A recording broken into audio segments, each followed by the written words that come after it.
I first met Mr. Head on an Ellis County honor flight trip to Washington, D.C. And like so many of the trips where we took these World War II veterans, it was the first time that many of them had ever spoke about their service during the war. And I'll never forget what made his story so compelling is that on the last day we were in Washington at breakfast, we had all the veterans stand up and tell us a little bit about themselves. And when Mr. Head stood up, he told the story of D-Day. And he was returning, he was captain of his bomber, and he was flying back over the English Channel, and his plane was just riddled with bullets and shells.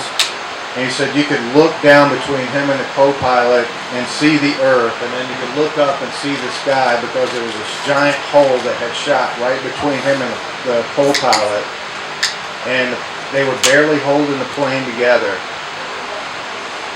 And he said he prayed to God. He said, you get me back.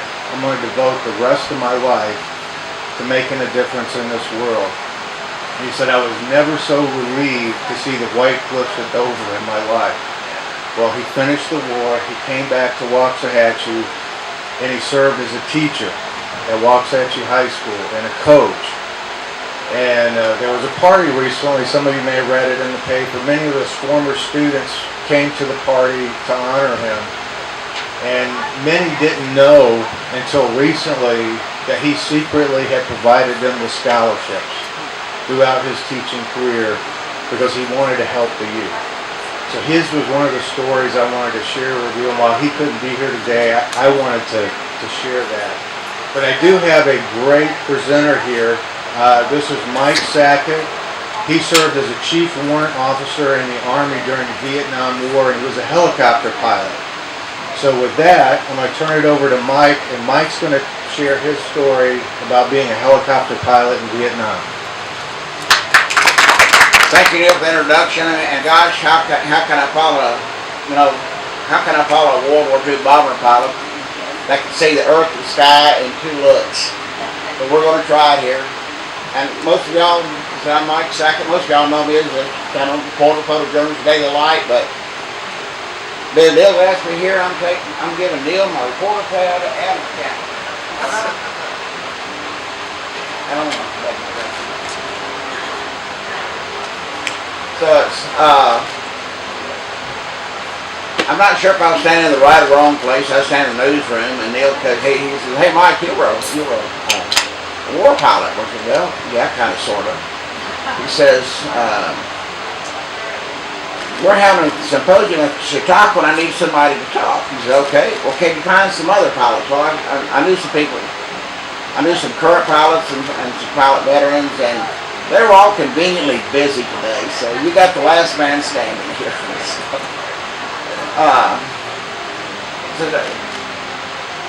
I flew UH-1D helicopters in Vietnam at a base station in Nha Trang, Vietnam. I was there from November of 1967 to April of 1969. It was that was a different point. That was a life-changing point in my life. It was from a little kid that grew up in Irving, Texas. That the biggest thing I'd flown was the Cessna 310 with my dad. That I had no worries of people shooting at me. I probably had some people call me a few names when I buzzed their house, but nonetheless, it was a different time. During my talk, I'm going to be using some military terms and acronyms. The audience says, how many former military do I have here? Do I have any pilots in here? Steve, why aren't you up here talking with me? They didn't ask you, I know. I was also going to tell Neil, how do I follow Fred Hayes? I mean, this guy's an astronaut. The highest I've ever flown was 24,000 feet and Cessna citation. But kind of go back to a little bit of my personal history. I grew up in a family of aviation. My dad was retired as the branch chief of German Aviation Safety and Maintenance, so I literally grew up in airplanes. I remember as a small child, my dad would take me flying sometime, and I was little.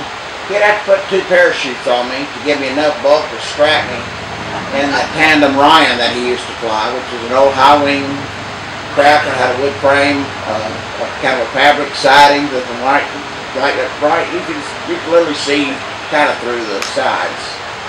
But it was, and I still remember those days of flying with him, and he'd put me in the front seat, he'd fly the rear seat, and he'd intentionally take the stick out of the floor so I couldn't touch anything. That was basically harmless. But, I grew up with him, flying an aircraft, working on aircraft. I soloed when I was 12 years old. I had my private pilot's license when I was 13. I continued on. I had my instrument. I got my instrument. I could fly IFR when I was 14. I had my commercial high power when I was 16. Went on with aviation education, and I achieved my air acrobatics high power certification when I was 18, flying in a 1937 Stearman that had been modified that had a 450 horsepower Pratt Whitney engine on the nose end of that thing, that when you took off, you had to run the engine up to get enough prop wash to start to lift your tail. You gave this thing about half power, and you had your foot stuck in the left rudder so that the thing wouldn't ground loop or wouldn't turn up on one wheel and you'd head for the grass or worse. I thought when I got that, flying again with my dad doing air acrobatic shows, I thought, man, I have lived life. That life was good. Actually, I got my pilot's license a year before I could be a licensed driver of an automobile. That's a scary thought. But the traffic density is not the same. Yeah, but I wasn't late for that news story, was I? It was, at about the same time, and, not sure we're preaching here, but also kind of advanced my Christian life and joining church, going through confirmation class at 12 years old, and we had to memorize 5 things. I thought, okay, I had memorized the Apostles' Creed. I thought, okay, I'm good to go there. That's in rhyme. We had to remember the 23rd Psalm. Okay, that's kind of in rhyme, and it's short. We had to learn the 12 Commandments. I thought, oh my God, that's a list I'll never get. Because actually it's 12, I'll never get the additional 10, much less the 2 extra. But we got it. So that's where I kind of started my Christian and my aviation career. It was in the 60s as a teenager. Somebody remember this. For teenagers, it was a tough time. There was a lot of drugs. There was a lot of things going on. It was very easy for a young person, 16, 17, 18 years old, to go the wrong way. Luckily, I lived in a house, again, with a government manager who required this little out-of-the-box kid to live in the box. I went off to college, went 2 years. My second year, Dad says, you're having too big a party, and you need a part-time job. I thought, well, sacking groceries down the Handy Mart isn't fun.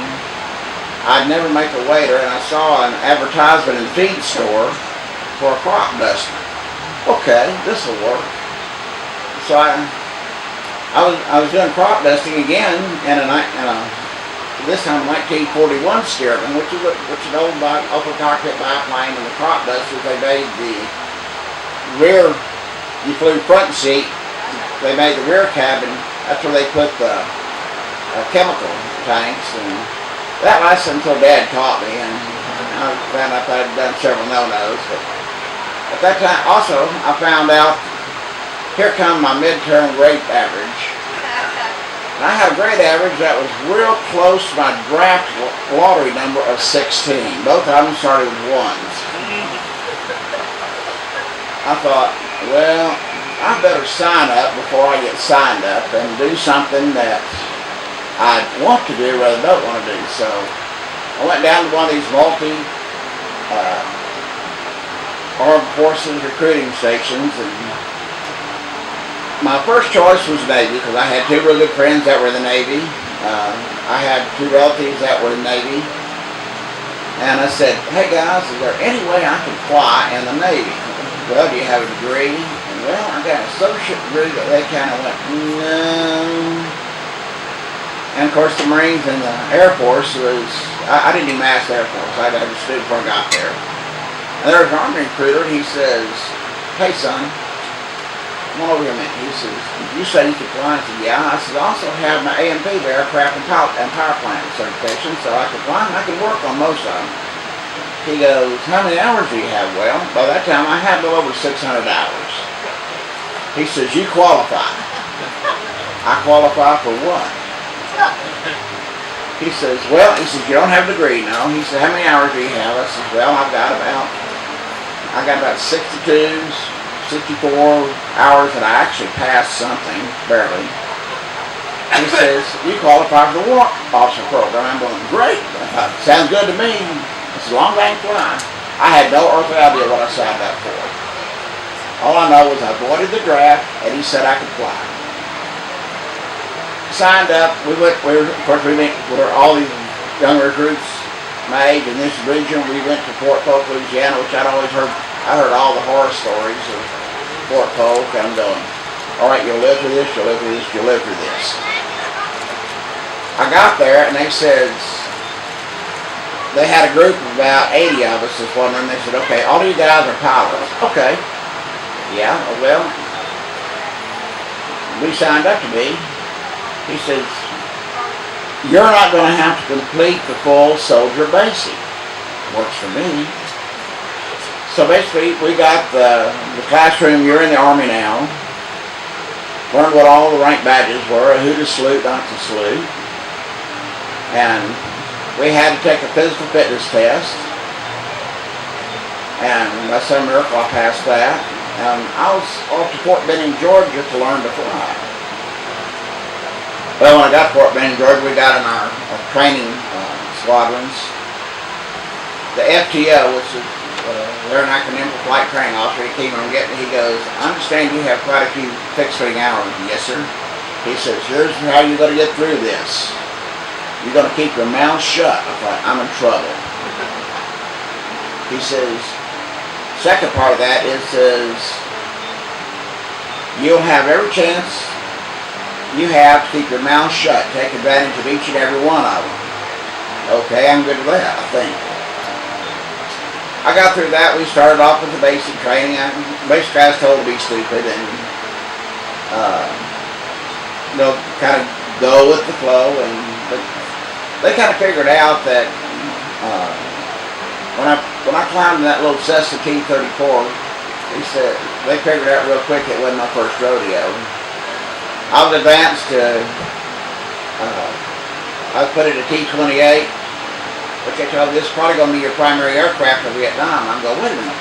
My MOS says that I'm in air reconnaissance. That means I'm in the U-2 up to 30,000 feet. They go, oh no, son. You're air reconnaissance. You're low-level spotter. Wait a minute, those guys get shot at. We don't have guns. We can't shoot back. I'm sitting there at this point thinking, what have I signed up to do? I thought, why did they make me a mechanic? I can do that too, but about halfway through aero combat training, which they're teaching us avoidance maneuvers and teach us how to spot and watch things, and we'd fly over, we'd go down to clean. We fly over their training ground.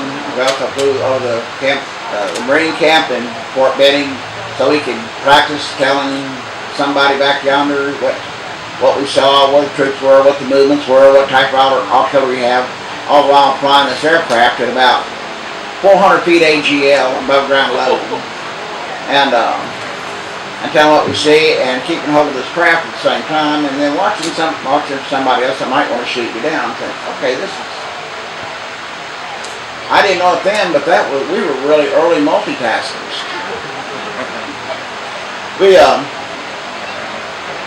about halfway through that, we came on the squat box. They heard my name, Sackett and Canan. That was a guy that I grew up with at Irving that we kind of managed to stay together. They called out 3 other guys, and they said, "We need you down in command office." We're looking at each other going, "What have we done? I haven't done anything to get in trouble yet. I've done exactly what the FTO says. You know, I haven't buzzed the tower. We hadn't played gunship, fighter pilot on the end of the sheep flocks. That was one of the popular sports." And he goes, "You gentlemen are being transferred to Fort Walters, Texas." Bruce looked at me and he goes, "That's close to home." "Yeah, Bruce, and that's also military training. That's also helicopter training." I said, I went to detail and I said, "I don't know how to fly helicopters." He said, "Son, you're going to learn." Well, I have to admit, what I heard that I was going to be a helicopter pilot, you know, I really didn't have that in my future vision scope. Next thing, I kind of had this real inward fear of helicopters because one of my dad's real good friends in the FAA, that I knew him and his son and I did a lot of things together, played the band and played baseball around Irving. Art Brubaker was killed in a helicopter incident where he was giving a student, pilot candidate, his final check ride. They lost power and went in, and both the pilot and Mr. Brubaker were lost. So that kind of stuck in my head. I thought, how safe are these things? I thought, well, okay, you know, I see hundreds of pictures of Life magazine. I'm in Vietnam, so, and, you know, and elsewhere. I thought, okay, I'll learn, kind of, yes I will. We landed in Fort Walters. We got assigned to training companies. We got our bunks, got all settled in, and our FTO there kind of walked in. I'll never forget what I first saw him. I thought, oh my gosh. Kind of a short, heavy-set guy. This is back in the days when you could smoke on base. He kind of had a stubborn cigar in his mouth. He had that black field trait like the training officer wore. He stands up there, and we snapped his attention, and saluting he goes, "I am Captain," and I'm trying to remember his name. I remember the last name was Rebel, but he says, "I will be your flight training officer." He says, "I'll either be your best friend or I'll be your worst enemy." Okay. Next thing he says, "You boys listen to what I have to say." He says, listen close, pay attention." He says, "I'm going to get you out of this training camp." He says, "because like it or not, every one of you are going to Vietnam." I thought, alrighty. I thought, what happened to that cushy tour they promised me in England and Germany?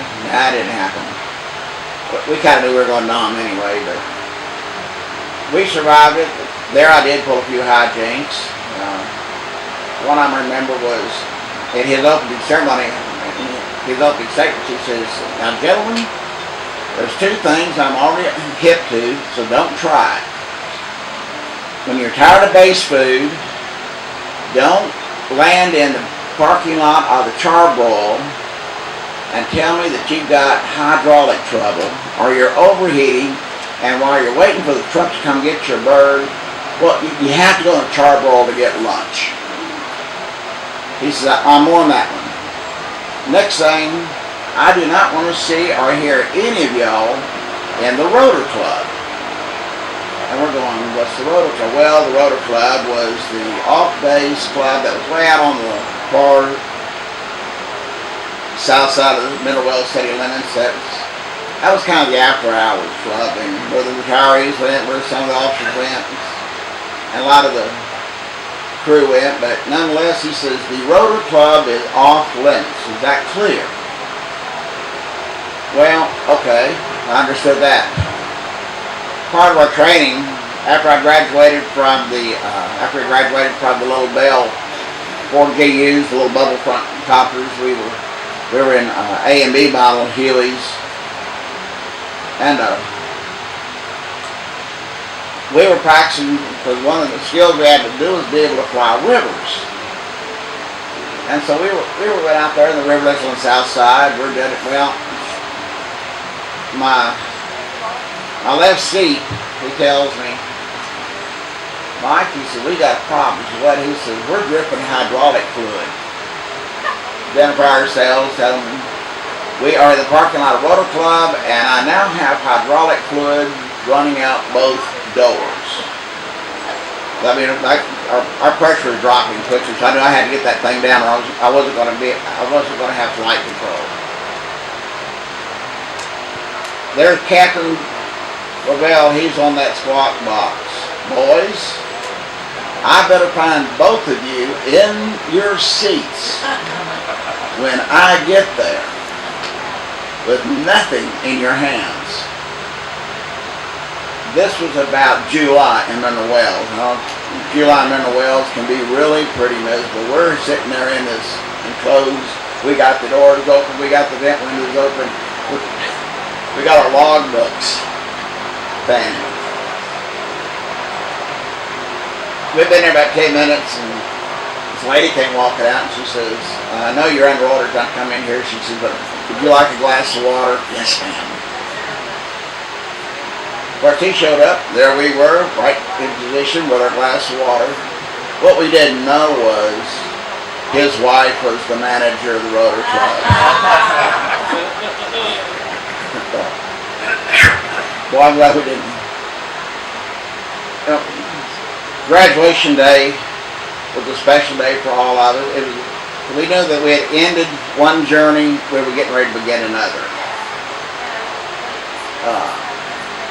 The first part of graduation day was we did a formation fly and land, and we had to be in our Class A's. Now understand, we were an air cab unit.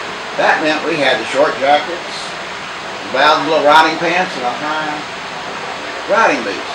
Flying with those high riding boots was an experience in itself. But we landed, we got the Yada speech from the base commander, from the training commander, and we were all awarded that we were awarded our assignments. We were also awarded the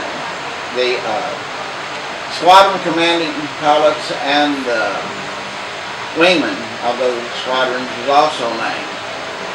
Well, I knew there wasn't a snowball's chance that I was going to be a squadron commander. I was a warrant officer. There was too many first and second lieutenants. There was a couple captains that had cross-rated over.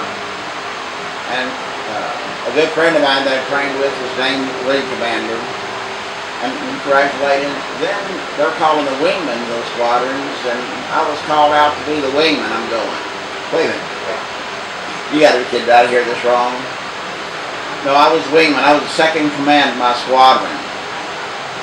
And but luckily I had a very great squadron commander leader. And you see it on the aerial shows. I mean, and it's in real life.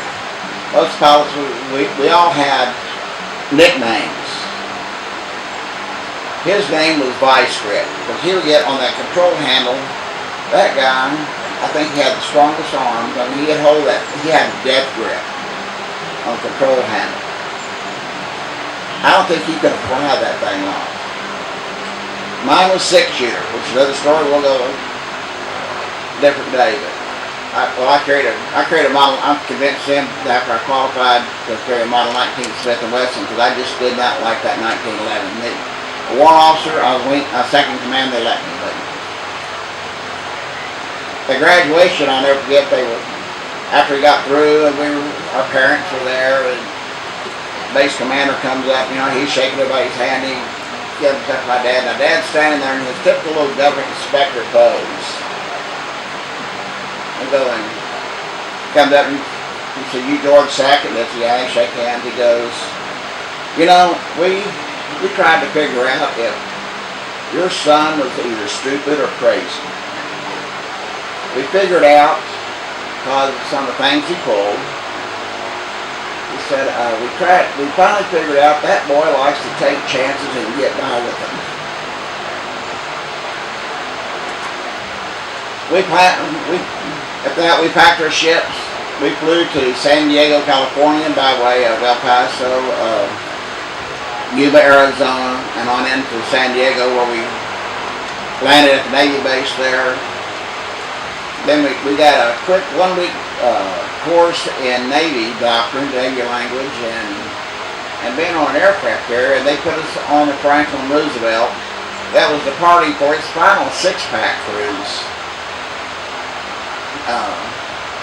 And we were aboard the Roosevelt.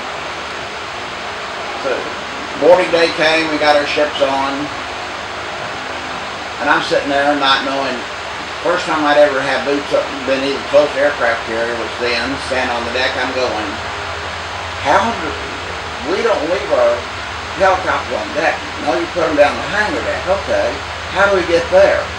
On that elevator. Okay. Well, in port, on the elevator, it wasn't too bad. The ship wasn't pitched or rolling. It wasn't moving. They were pretty good. But remember, we had our ship, all but two ships in our squadron. We had two types of ships. You have a skid and you have a gunner. Skids mean we don't have wheels, we just have skids. But we don't have to roll anywhere. Where you put it is where you get it. First thing we do is they have it up in the far stern of the ship. And as we were trained when we docked in hangars, we used to put our ships in tail first. Well, here comes this senior chief petty officer, and he's going, "Who's in command here?" And the commander raised his hand. He goes, "Boys, those ships are supposed to go in head to tail. You're the only occupants of this deck." Well, our squadron leader, he gave him a little guff, which I'm telling him, you do not give the master chief, senior chief, guff. He's in charge of this deck. He said, "But I'm a captain, doesn't matter." After that we had a little discussion with the ship's captain on that. But we set sail from San Diego to Pearl Harbor. It was a pretty easy cruise. We sat and watched. We liked this. Life was good. Thought this way it's going to stay. I can remember one of the awe-inspiring, I think, and I still remember this day, I'll never get that image in my life, was they told us which direction to take off, was we flew over the Arizona Memorial. We went over that memorial at about 1,500 feet, and to see the outline of that sunken ship,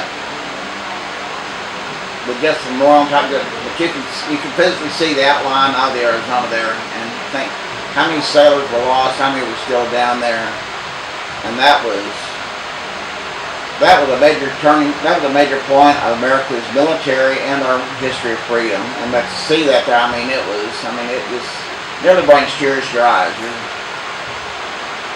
We were put back on the Franklin. We headed to Bay of Saigon by way of Midway. I only took a port stop there. Well, the interesting thing was they said, "All right, boys, the cruise is over, okay? You're going to fly." But we were trained to land on things that move. We trained to land on things like grass, dirt, concrete. If you have an aircraft, you're flying. Okay, no problem. It wasn't a problem until we have our ships on dollies. We're rolling down the hangar deck, and here comes the elevator down. Now, luckily, the ship wasn't rolling port to starboard port. We were bow to stern. Okay. So you're out there on this little platform that's kind of going up, kind of like an old jerky elevator. It's kind of like this. And there's 6 of them out here holding on this helicopter for dear life. And looking at this ocean with these white caps below us going, why did I sign up for this? And then you have to kind of time when the ship is going to be in the stern position so you can turn the clutches loose on that dolly to get on the flight deck. You know, I'd always heard that the Navy pilots saying, when you come in for approach, it looks like you're trying to land on a pencil.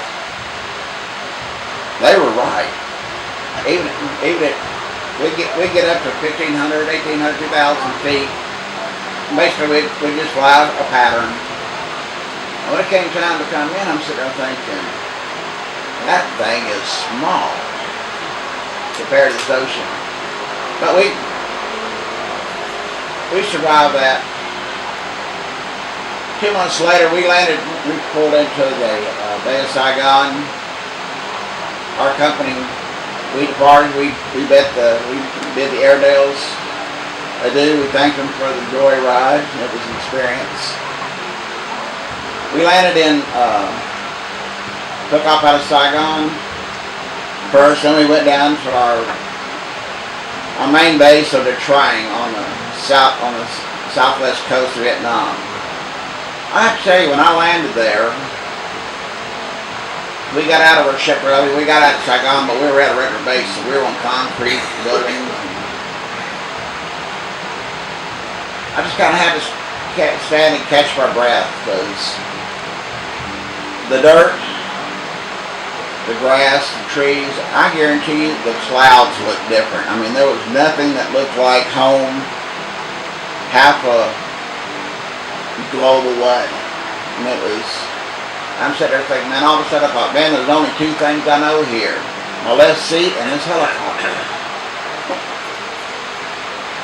Now, quite honestly, that's kind of scared. I was way out of my comfort zone. I was in a land I didn't know.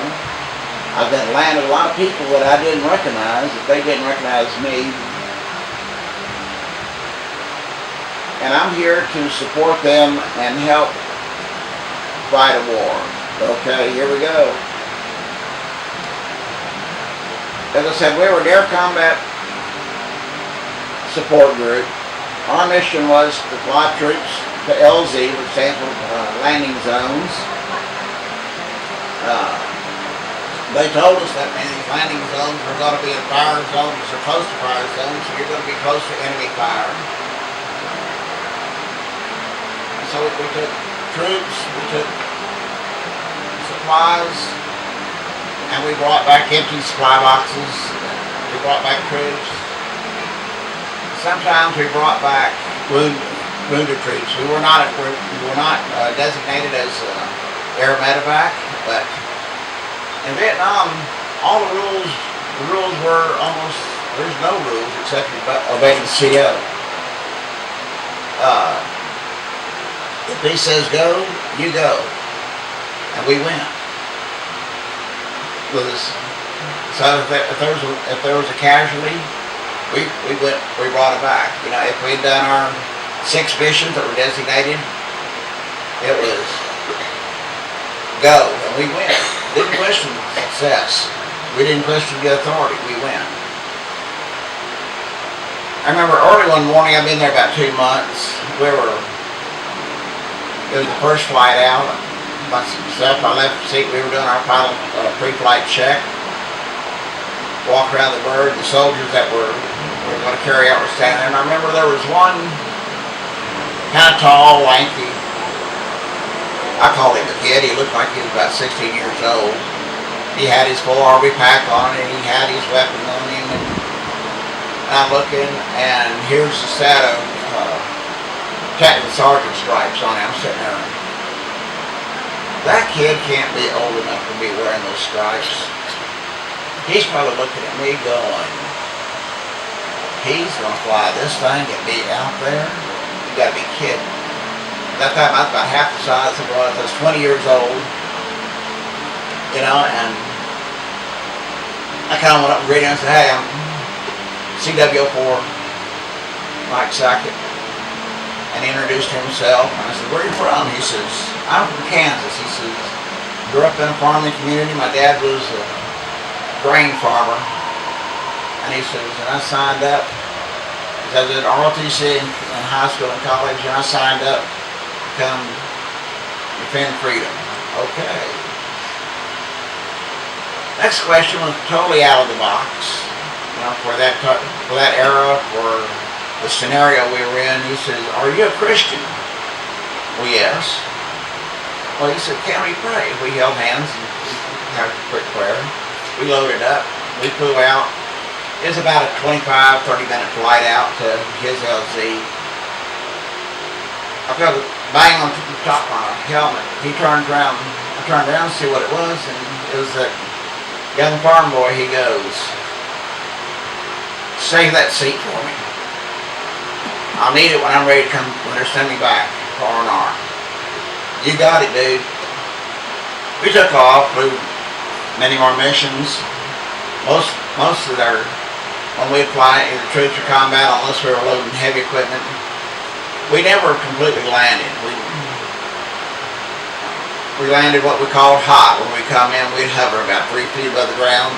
We just push the supply boxes out one of our big doors. Troops, they'd bail out.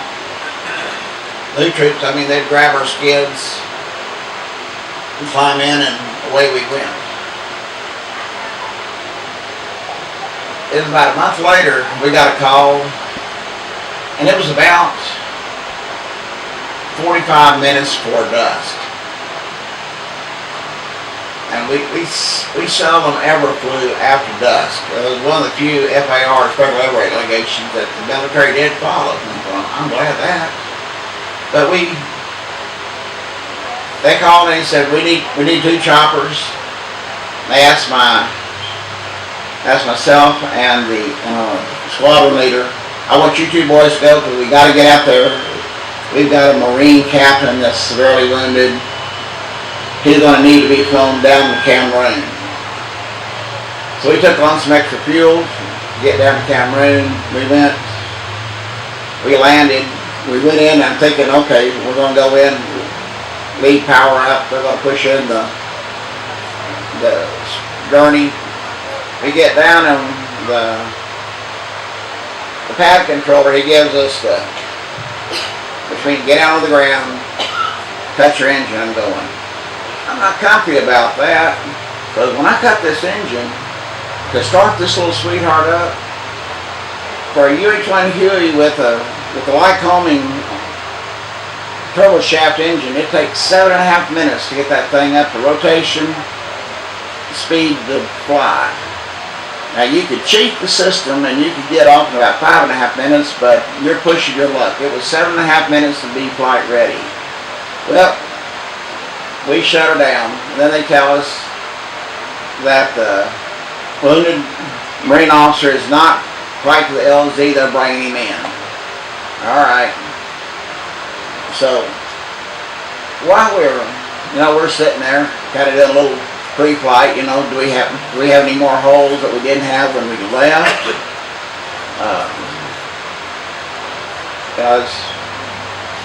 Our bird looked ready because it was about an hour flight from where we were to Cameroon.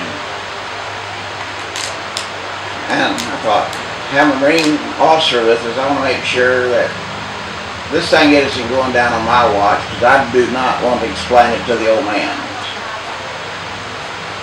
While we were there, the Jeep was pulling up. They had him on the Jeep and they were stabilizing. I looked and there's 4 body bags lined up over there, and I'm going, well, if I'll take back this Marine, I got a crew of 2, we can take those back. That young sergeant's name, whatever, it stuck in my mind. I looked. his second tag was on one of those body bags. He was killed in action, we call them KIAs. I told Bruce, Bruce, we're taking him back. I said, I promised him a seat on this craft. We're taking him home so we can get home back to Kansas. We loaded him up. And we flew back with 4 KIAs, a very critically wounded Marine captain. At that time, it didn't matter if you were Navy, Air Force, Army, Marines, whatever. All brothers in combat, here for a purpose. We didn't care what rank you had on your sleeve, what branch you had on your sleeve. We were there to support each other. Flying back, I thought of the commitment, the strong Christian faith that this boy had. He says, we're going to get through the end of this war together. I thought, well, when we got back, we got down to Cameroon, got back up. Matter of fact, we spent the night in Cameroon. And then we flew back to Latrine. And I went over and I thought,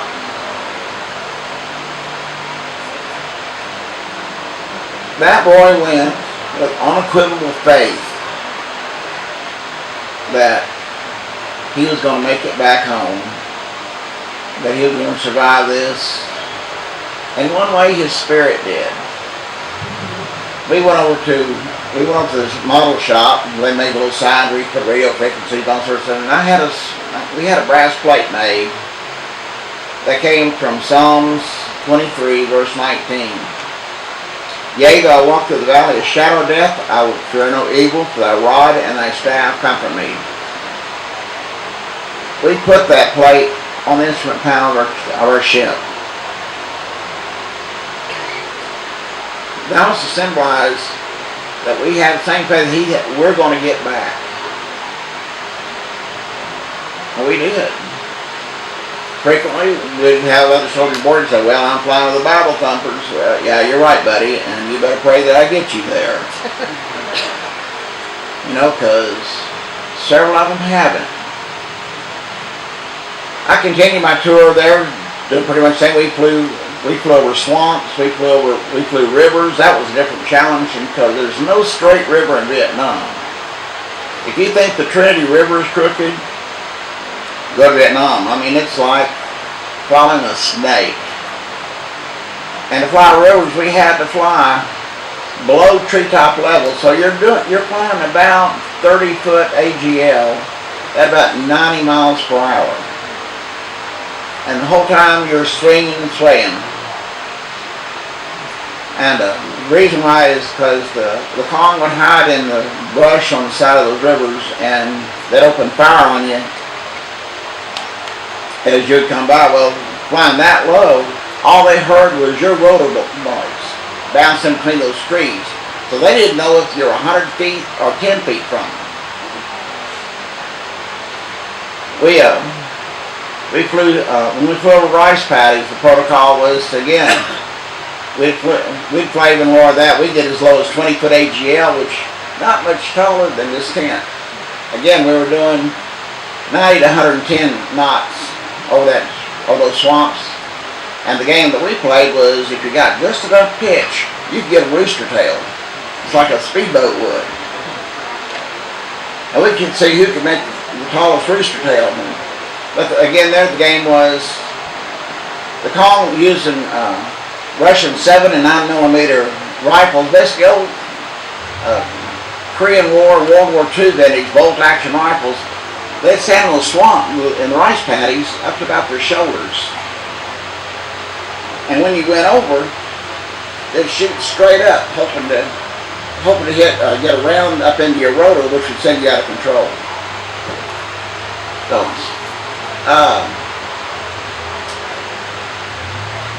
the end of my tour, then they sent me back to Fort Walters, where I met up with our old FTO. They sent me back. I was a training officer for 6 months. My job was to teach other pilots. The main thing I told them was, boys, you'll never know if you experience it till you're there. Second thing I'm going to tell you is you listen up to FTO. Every member of our training company came back alive. Give you just a few statistics about what we were faced with. Get my notes here.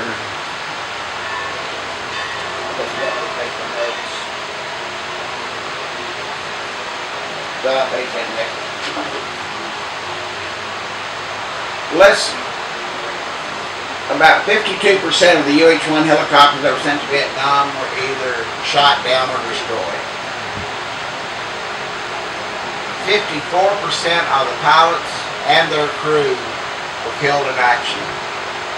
That was the Thank you.